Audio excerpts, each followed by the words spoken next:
but Jesus Christ came by grace and truth. So, ito po ay picture ng dalawang tipan o kasunduan. Old Testament and New Testament. O pag pinag-usapan natin ay Old Covenant and New Covenant.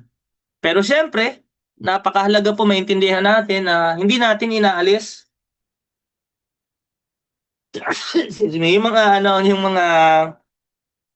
mga blessing ng mga stories, picture ng kung ano yung meron sa Old Testament natin sa Bible, no? Kasi yan po ay shadow or anino ng mga mangyayari darating na Messiah. Walang iba kundi ang Panginoong Hesukristo. So, kung tayo po ay nagsisimula sa ating lakad bilang Kristiyano, maganda pong basahin muna natin ang New Testament. Sapagkat kapag nakilala mo kung sino si Kristo doon, so example, si Jesus, sabi niya, I am the living water, di ba? I am the bread of life. So, New Testament yun. Pag binasa niyo yung Old Testament, kung paanong uminom ng tubig sa galing sa bato. Sino yung bato na yun? Si Kristo yun. Kung paanong sila pinakain ng mana. Di ba? So, yun po ay shadow ni Kristo ng ating Panginoon. Kaya napakaganda ng Biblia, hindi magkahiwalay ito. No? Ito ay shadow, Old Testament, at itong katuparan, the fulfillment, ito yung New Testament. So, the whole message of the Bible ay talagang patungkol sa iisang Diyos at nagmamahal sa atin na isinugo niya ang kanyang bugtong anak pang tayo, ang tao ay maligtas. Okay? So, yung Old Covenant po or Old Testament ay binigay sa pamamagitan ni Moises. Yung mga kautusan doon, banal. Siyempre, galing yan sa Diyos eh. Pero ang problema lang, merong mga limitasyon yan. Pinapakita doon sa ating pag-aaral na yung Old Testament talagang haharap tayo sa makasalanan nating pamumuhay. Na kailangan talaga natin ng tagapagligtas because we all failed. Pangalawa, yung law, kahit anong gawin natin, di ba? Hindi talaga tayo mababayaran ng yung ating kasalanan. So talagang may kaparusahan. Ngayon, ang pag-uusap po natin, the New Testament is, or the New Covenant is seen as better than the Old Covenant. Sige nga po, pakibasa Sister Michelle sa Hebrews 8, 7 to 13. Sister Cheng, Hebrews 11 verse 40. So, New Covenant, yung bagong tipan o kasunduan ay mas mabuti kaysa dun sa lumang kasunduan. Kasi yung lumang kasunduan, mababasa natin kapag naging mabait ka, sumunod ka, eto yung matatanggap mong pagpapala. Kapag sumuway ka, matatanggap mo ay sumpa. Pero sa New Covenant, bakit napakaganda nito? Sige, pakibasa muna kapatid.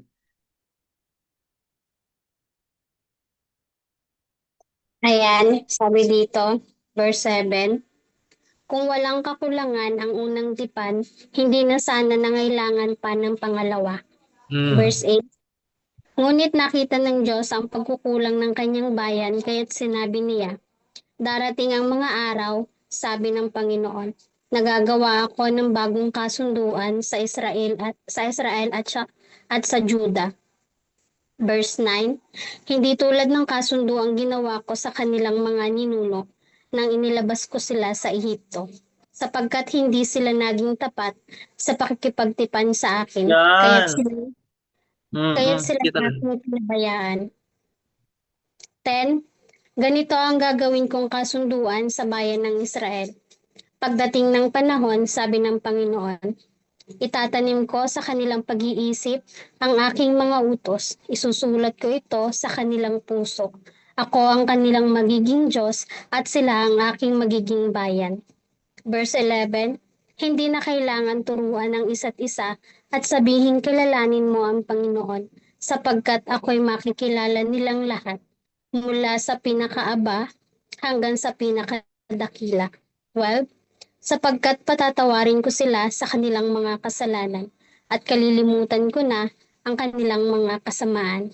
13, nang sabihin ng Diyos ang tungkol sa bagong kasunduan, pinawalang bisa na niya ang una. at ang anumang ipinawalang bisa at naluluma ay malapit nang mawala. Amen. Amen. Thank you, Lord, sis. So, napakalinaw po, no, na hindi na dapat mayroon pang new covenant kung okay na, better na yung old covenant. Ang problema, ang tao makasalanan. So, ang nangyayari sa tao, sa promise niya sa Diyos, na susunod siya, hindi naman nakakasunod eh. Nagfe-fail, napaparusahan lang. Pero dahil ang Diyos mapagmahal, talagang yung tipan na or yung usapan, yung kasunduan, o sige na nga, ipapadala niya na yung bugtong na anak niya. At yun na ang gagawa, mabubuhay ng perpekto para sa mga sasampalataya sa kanya. No, so ito ay hindi na patungkol sa kaya nating gawin. Hindi na 'to patungkol sa mga kautusan ng Diyos. Ang New Covenant or yung bagong tipan 'pag nagbabasa tayo dahil sa ginawa ni Jesus, no? Bakit po siya better? Bakit mas higit na mas mabuti ang bagong tipan? Kaya 'pag binasa niyo yung Old Testament, grabe pala nung Old Testament, no? Biruin niyo 'pag nagreklamo ka, sibrihin mo kasi siyempre ang Diyos na nag-uutos eh. Pero nagrereklamo pa rin sila. Ano nangyari sa mga reklamador doon? Tinuklaw ng ahas. Diba? So anong mangyari mga doon sa mga nagrebelde sa authority? Kinain sila ng lupa. So makikita natin na yung kasunduan kasi kailangan nilang sumunod. Ngayon, bakit hindi tayo kinakain ng lupa? Bakit hindi tayo tinutuklaw ng ahas pag nagrereklamo tayo? Yan ay dahil sa ginawa ni Kristo sa krus. Siya ang tumanggap ng lahat ng parusa, kabayaran sa ating mga kasalanan. So unang-una, the new covenant is seen as better because number one, it has better revelation. Better revelation. Ano pakibasa mo yung 11:40 ng Hebrews. Tapos pakibasa ko si Snoby, Hebrews 1:1 to 4. Sige. Thank you, Lord.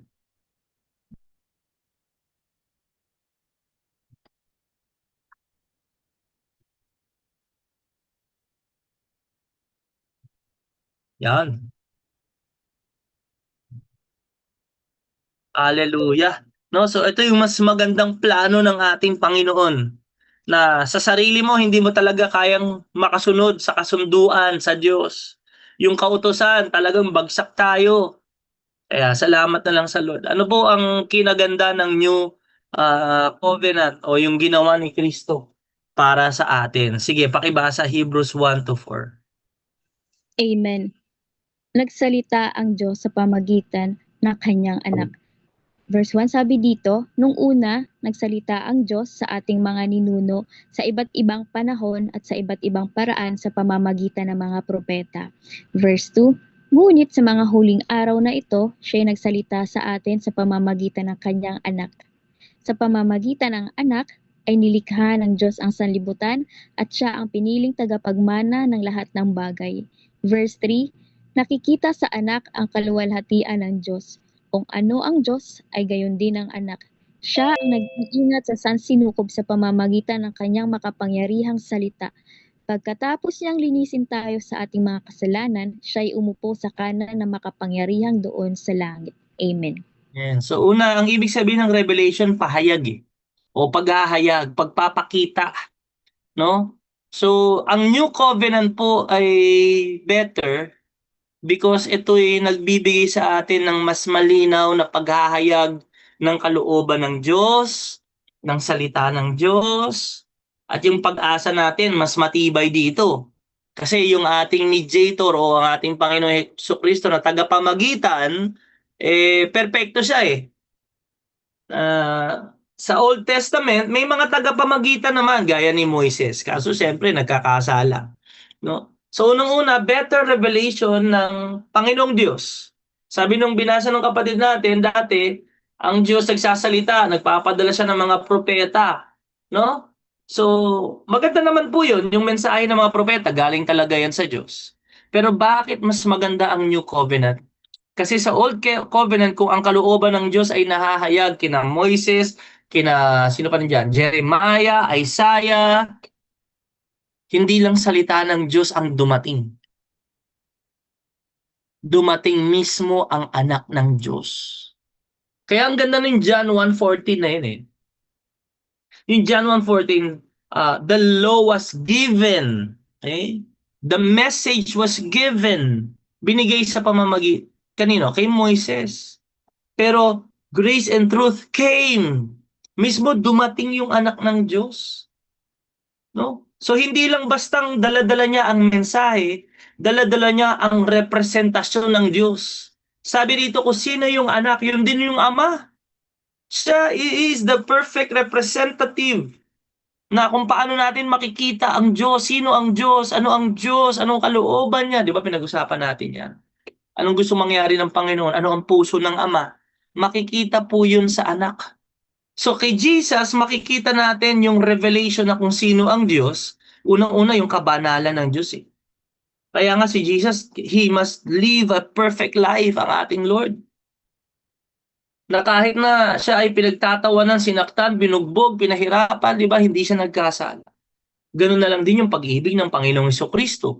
Bilang pagpapakita nung hindi lang yung holiness niya, pati yung pag-ibig niya sa mundo, sa mga tao, sa mga broken, sa mga makasalanan.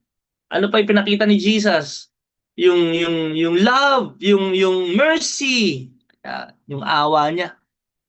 Diba dapat paparusahan na tayo pero siya ang pinarusahan para sa atin. So, kung gusto po nating makita, mahayag ang Diyos, gusto nating makilala ang Diyos, hindi lang sa mga propeta, meron pang masigit. Walang iba kundi sa nag-iisa o bugtong na anak ng Diyos. Okay? Si Jesus Christ. Sa Old Testament, sinasabi doon darating ang tagapagligtas. Sa New Testament, sinasabi doon, narito na yung tagapagligtas. Kaya kung gusto natin malaman yung kalooban ng Diyos, yung puso ng Diyos, di ba naalala niyo yung teaching bago tayo pumunta rito? Jesus Christ, the heart, the very heart of the Father. So ibig sabihin, si Jesus yun. Pinapakita niya sa atin ang puso ng Ama, ang awa ng Ama, ang kabanalan ng Ama. So kung gusto natin makilala ang Diyos, hindi tayo pwede dumaretso sa Ama eh. Hindi rin sa mga propeta, kundi sa anak. Siya ang ganap na larawan ng Diyos na hindi nakikita. Praise God. Sapagkat malinaw nating mauunawaan kung sino ang Diyos. Malinaw nating makikilala ang Diyos dahil bumaba ang kanyang bugtong na anak. Hallelujah. Kaya ang New Testament is better than the Old Testament. No? So kung makikita natin, in the Old Testament, may mga istorya doon kung paano pinapakilala ng Diyos. Banal akong Diyos. Diba? So, pero yung representative niya, nagfe-fail. Diba? Hindi nakakasunod. Bagsak. Kaya, if we want to really know God, better revelation of who God is, anong plano ng Diyos, anong purpose, anong puso ng Diyos, makikita natin yun sa anak ng Diyos, ang ating Panginoong Jesus. Praise the Lord. Thank you, Jesus. Sunod po, ang New Testament o New Covenant ay higit dahil pangalawa, binibigyan tayo na dito ng higit na pag-asa. Praise God. Pag-asa. Ayan, kailangan ng tao ng pag-asa. Mami Ading, pakibasa po yung Hebrews chapter 7 verse 19. Sister Grace, pakibasa po yung Romans 5, 1 hanggang 2. And then last, Sister Cheng, 1 John 1 verse 9. Sige, basahin po natin. Hebrews 7:9. Hebrews 7:19. Sapagkat walang sino mang nagiging ganap Moises. Higit na mabuti ang bagong pag-asang tinanggap natin ngayon sapagkat sa pamamagitan nito'y nakakalapit na tayo sa Diyos. Amen. Higit yung pag-asa po natin. No? Paano ba tayo napapalapit sa Diyos noon? Kailangan may dala kang offering. Dapat yung offering na dala mo talagang pure, walang blemish, matamang mga tupa. Ang problema kasi in the Old Testament, hindi tayo malulubos magiging ganap sa pagsunod sa kautusan kasi nga bagsak tayo. Kaya sabi niya, higit na mabuti yung bagong pag-aasang tinanggap natin ngayon. At yung pag-asa na yun na makalapit tayo sa Diyos, merong daan papunta sa Diyos. Kapag nagpe-pray tayo, sa pangalan niya tayo nagpe-pray. Sigurado tayo na makakarating tayo sa langit kasi sinabi niya, siya ang daan. Hallelujah. Galing, no? Kasi Old Testament po, pag titingnan nyo, paano ba sila makakalapit sa Diyos? Kailangan may kabanalan ng buhay mo, kailangan nakakasunod ka doon sa mga sinasabi ng Panginoon, nakapag-sacrifice ka, kaso bagsak Old Testament, standard ng Diyos, talagang hindi kayang baguhin yung puso ng tao. Paulit-ulit, sumusuway ang tao. Ganito gawin mo, pero iba yung ginagawa. Pero sa New Testament, sa New Covenant, sa pamamagitan ni Jesus, kasi siya yung perpekto, siya yung naging daan, siya yung naging matuwid, siya yung naging sacrificial lamb natin, yung dugo niya ang binayad sa ating kasalanan. Hindi po tayo lumalapit sa Diyos dahil mabuti tayo. Hindi tayo lumalapit sa Diyos at nakakalapit sa Panginoon, sumasagot sa panalangin dahil maganda yung performance natin, kung hindi dahil kay Jesus Christ. Nagiging matuwid tayo hindi dahil sa mga pinaggagawa natin sa simbahan, sa paglilingkod natin. Hindi. Nagiging matuwid tayo sa paningin ng Diyos, nagkakaroon tayo ng relasyon sa Diyos dahil sa ginawa ni Jesus. At yun yung magandang pag-asa na meron tayo. It's not by performance, but in the person of Jesus Christ. Romans 5:1-2. Romans 5 verse 1 to 2, mga bunga ng pagtanggap ng Diyos. Verse 1, sapagkat napawalang sala na tayo sa pamamagitan ng ating pananampalataya. Meron na tayong mapayapang ugnayan sa Diyos sa pamamagitan ng ating Panginoong Hesukristo. Verse 2, sa pamamagitan ng pagsampalataya kay Hesukristo, tinamasa natin ang kagandahang loob ng Diyos. At tayo'y nagagalak dahil sa pag-asang tayo'y makakabahagi sa kanyang kaluwalhatian. Amen. Hallelujah! So yung atin pong relationship sa Diyos ay hindi dahil sa pagsisimba natin. Yung ating relationship sa Diyos hindi dahil member tayo ng isang church. Yung ating relationship sa Diyos ay hindi dahil gumagawa tayo ng mabuti. Sabi rito, nagkaroon ka ng ugnayan, mapayapa na ugnayan sa Diyos dahil kanino? Kay Jesus. Yung faith natin sa Kanya, na-receive natin yung grace. Hallelujah. So ito ang pag-asa natin kasi may mga taong isip nila, para mapalapit ka sa Diyos, ganito gawin mo, ganyan gawin mo. In the Old Covenant, para mapalapit sa Diyos, ganito gawin mo. Kaso nagfe-fail. Kaya alam niyo pong pag-asa na magkaroon tayo ng magandang ugnayan sa Diyos ay dahil kay Jesus. At sabi pa nga doon, yung pag-asa ay makakabahagi tayo sa kanyang kaluwalhatian. Thank you, Lord. Pero may sinabi doon so powerful in verse 1 na tayo po'y napawalang sala. We are justified through faith. So ibig sabihin po ng napawalang sala, yung ating mga kasalanan merong nagbayad on behalf of us. Dapat tayo parurusahan sa ating kasalanan, pero may tumanggap ng parusa na para sa atin. Sino po yun? Si Jesus. Ipinako siya sa krus. Yung kanyang kamatayan ay para sa ating mga kasalanan. Kaya alam niyo yung hope natin, pag-asa natin, hindi sa performance natin, kundi dahil sa ginawa ni Jesus sa krus. Hindi tayo maliligtas dahil mabait ka. Hindi tayo maliligtas dahil tayo nagsisimba. Maliligtas tayo sa pamamagitan ng pagsampalataya kay Kristo dahil ang kanyang ginawa ay sapat para sa ating mga kasalanan. Pastor, nagkakamali ako Nagkakasala pa rin tayo, tama ba? So ngayon, sa New Covenant, paano tayo nabubuhay? Paano pag nagkakasala tayo? So ano ibig sabihin? Minsan mga tao ganito, nabubuhay pa rin in the Old Testament. Pag nagkakasala, nagkasala ako, siguro magpapag-good shot muna ako kay Lord. Magsisimba ako, wala akong absent, magbibigay ako ng ganito, maglilingkod ako. Maganda naman po yun. Tama namang gawin yung mga bagay na yun. Pero based on performance, hindi po. Kung tayo ay nagkakasala, anong kailangan nating gawin?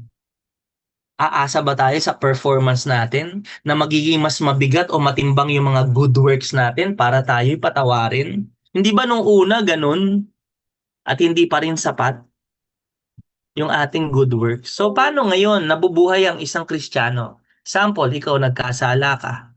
Sige. Paano tayo mabubuhay? Nagkasala ka, nagbuha ka ng hindi maganda. Anong kailangan mong gawin? 1 John chapter 1 verse 9.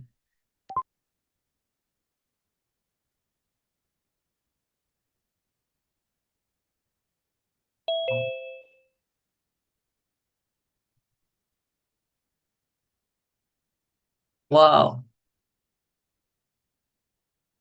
Praise God. So simple lang. Pag nagkasala ka, humingi ka ng tawad sa Diyos. Pagsisihan mo, talikuran mo yung kasalanan mo, Lord. Nakagawa na naman ako ng kasalanan na ito. Lord, patawarin niyo po ako. Lord, tatalikuran ko na to.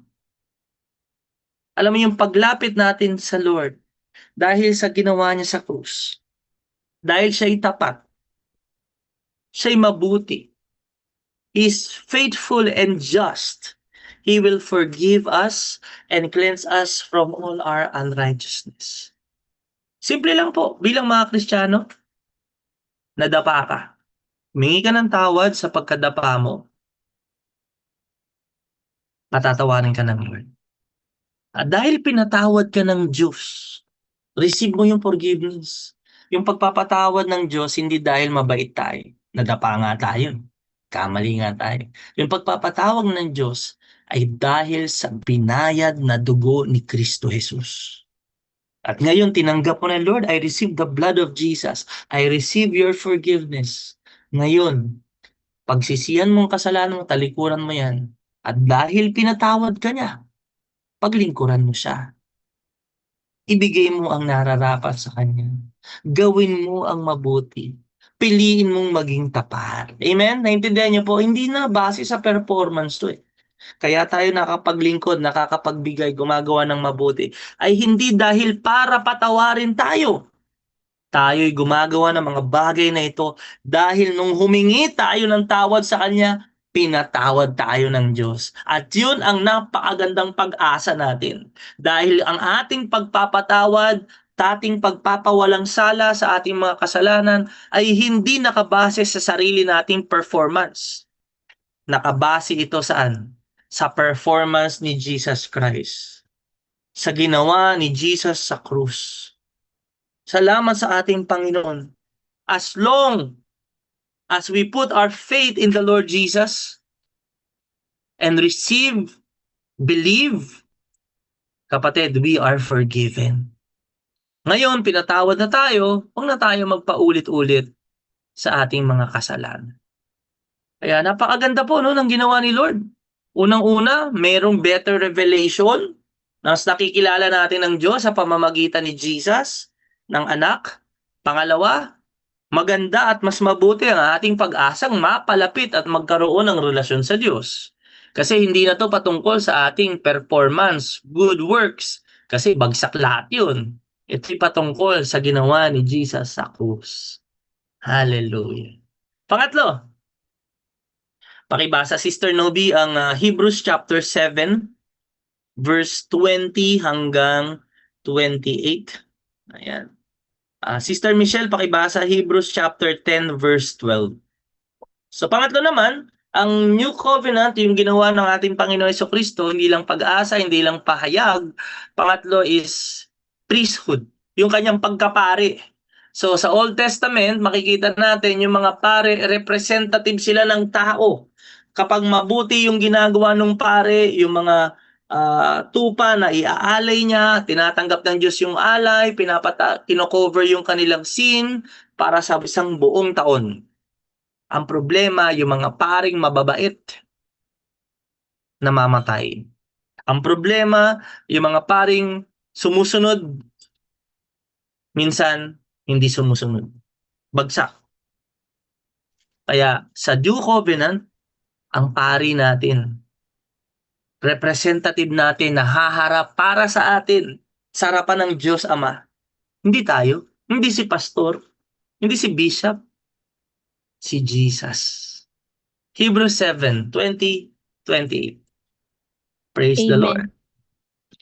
Amen. Ang sabi po dito sa verse 20, ang Diyos ay hindi nanumpa ng gawin niyang pari ang iba. In verse 21, ngunit nanumpa siya ng gawin niyang pari si Jesus ayon sa sinabi niya. Ang Panginoon ay sumumpa at hindi siya magbabago ng isip. Ikaw ay pare magpakailanman. Hallelujah. Kailan daw, In Sis Nobi? Yung pagkapari ni Jesus, hindi for 33 years. Forever. So, ibig sabihin, even up to now, ang representation natin sa harapan ng Ama,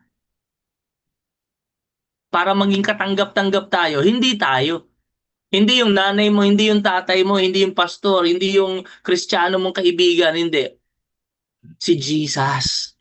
At dahil tanggap si Jesus, dahil perfecto si Jesus, dahil yung kanyang sacrifice, yung kanyang buhay ay mabangong handog, yung lahat ng sumampalataya sa kanya, tayo yon makakapasok sa langit.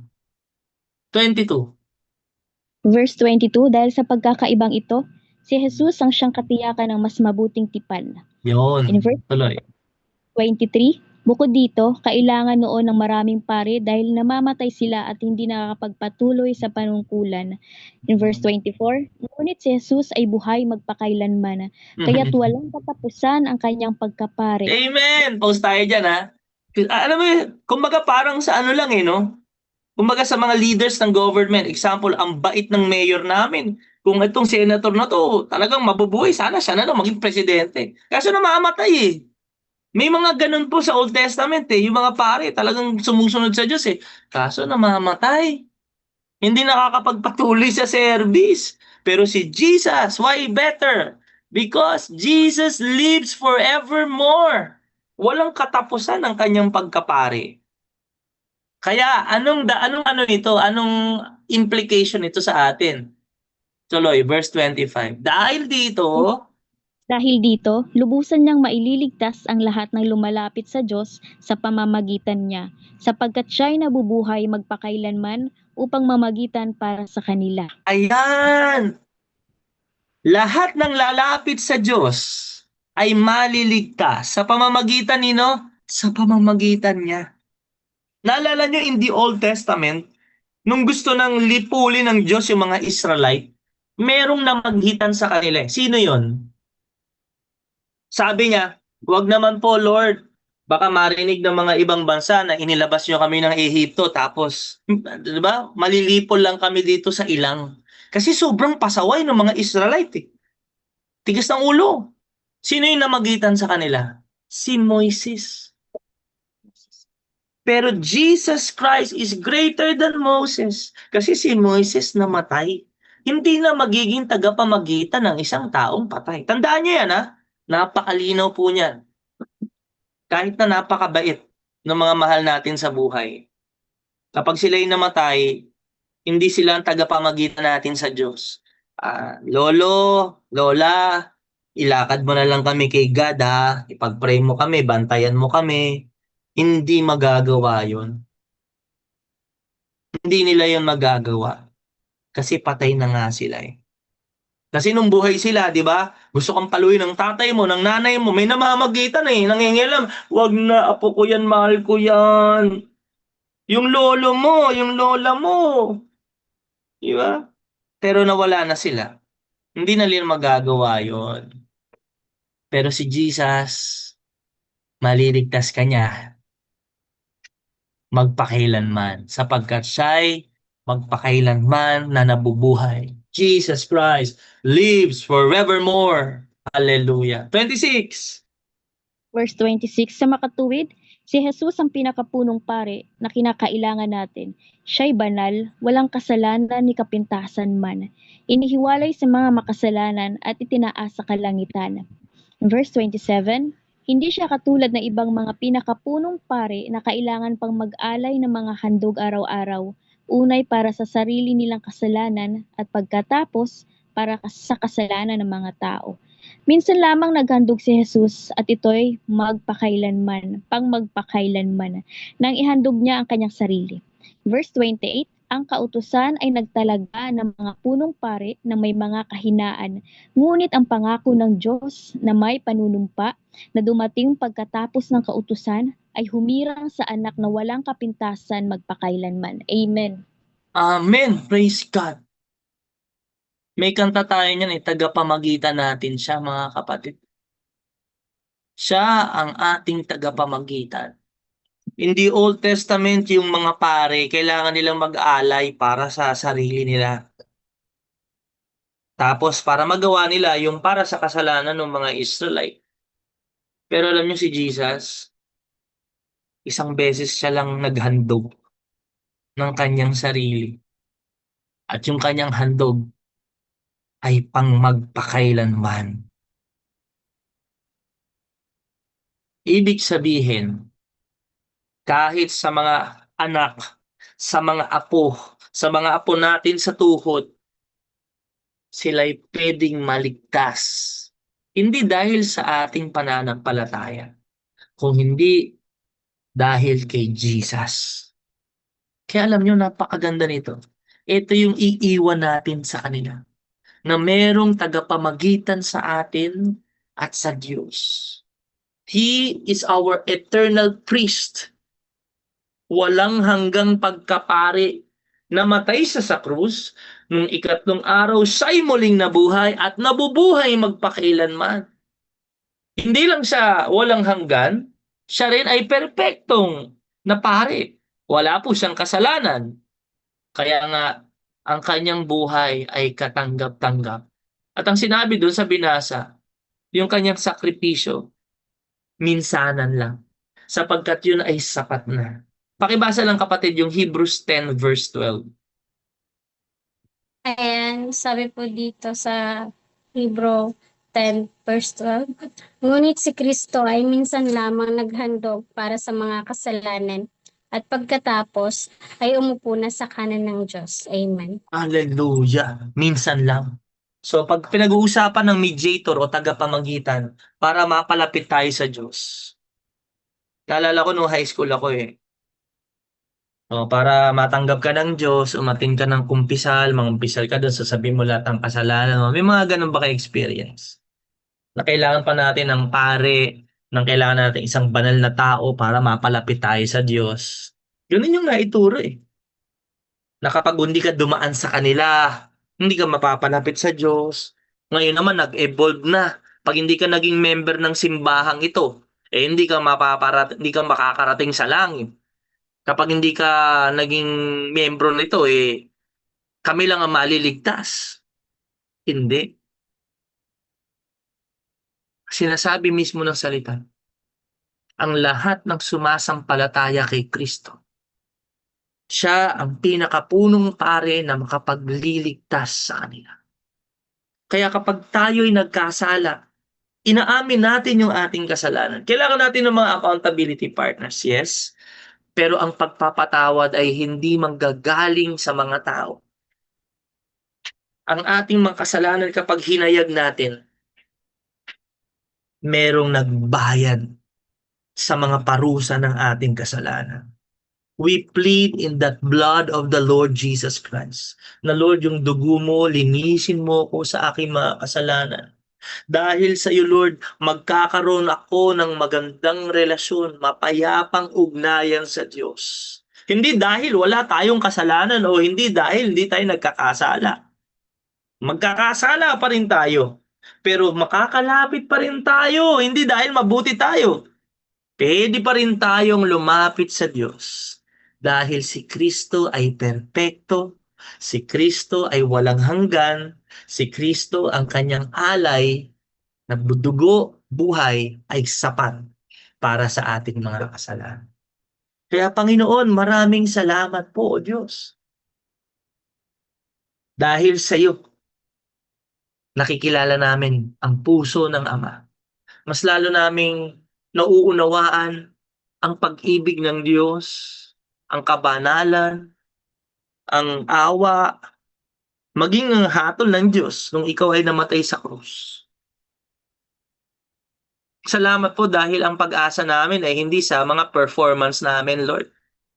Hindi dahil mabait kami o marami kaming nagawa para sa iyo, nakapagbigay kami. Hindi, Lord. Ang aming buhay na walang hanggan ay dahil binayaran mo ang aming kasalanan. Ikaw ang tumanggap ng parusa na nararapat para sa amin. At salamat dahil ang aming tagapamagitan ay malakas at buhay magpakailanman. Inalay mo ang iyong sarili. Kaya kami, Lord, narito, maaring nagtatanong, nag-iisip, maaring kami ay nagdududa pa. Kung kami nga ay may buhay na walang hanggan, o Diyos.